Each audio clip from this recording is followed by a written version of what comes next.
वाघोडिया विधानसभा के विधायक धर्मेंद्र सिंह वाघेला की ओर से आज एक पत्रकार परिषद बुलाई गई। दरअसल छाणी बाजवा रोड की कामगिरी को लेकर उन्होंने ये पत्रकार परिषद बुलाई थी। छाणी बाजवा रोड की कामगिरी को मंजूरी आखिरकार मिल गई है और इसके लिए टेंडर की प्रक्रिया चल रही है, ऐसा वाघोडिया विधानसभा के विधायक धर्मेंद्र सिंह वाघेला की ओर से इस पत्रकार परिषद के तहत कहा गया है और इसका सबूत भी दिखाया गया है।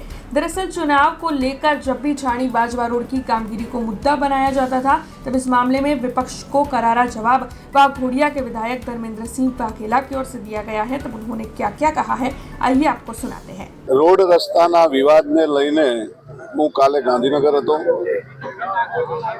માને મારા અહીંના વિસ્તારના કાર્યકર્તાઓની પણ રજૂઆત હતી। એ રજૂઆતને ધ્યાને લઈને આ રોડનું કાગળ એમને બતાવવા માટે કે જે વિરોધીઓ તાલુકા જિલ્લાના ઇલેક્શનોના લાભ લેવા માટે થઈને રોડના જે ઇસ્યુ ઊભા કરેલા હતા, આ રોડનું કામ અમારા સ્થાનિક લોકો, સરપંચ અજીતભાઈ, વણજારાભાઈ, બાબુભાઈ, આ તમામ લોકોએ રજૂઆત મને વારંવાર કરી હતી અને મેં પણ ચૂંટણીમાં એમને કીધું હતું કે આ રોડ આપણે બનાવીને જ રહેશું। રોડ ડામરનો મંજૂર થઈ ગયો। નવેમ્બર મહિનામાં રોડનું ખાતમુહૂર્ત હતું। એ વખતે તમામ લોકોએ રજૂઆત કરી કે ભાઈ આ ડામરના રોડ બનાવવાથી રોડ લાંબો ટાઈમ ચાલશે નહીં, તમે આરસીસીના રોડ બનાવવાની અમને મદદ કરો।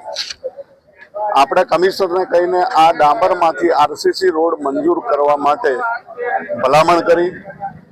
ભલામણ કર્યા પછી 2 મહિનાના ટૂંકા ગાળાની અંદર આ રોડની મંજૂરી મળી ગઈ છે અને ટેન્ડર પ્રક્રિયા અત્યારે ચાલુ છે કે 2 દિવસની અંદર ટેન્ડર ઓનલાઈન ચડી જવાનું છે અને એના પુરાવા રૂપે આ કોર્પોરેશનનો કાગળ છે એ પત્રકાર મિત્રોને અને અમારા સ્થાનિકોને આપવા માટે જ લઈને આવ્યો છું।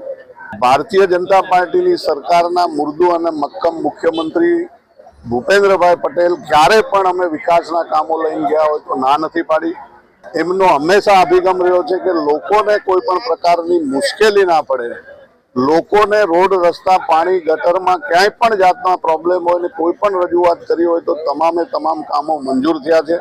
हमसे जुड़े रहने के लिए हमारे YouTube चैनल को सब्सक्राइब करें और नई वीडियो की नोटिफिकेशन के लिए बेल आइकॉन को दबाएं।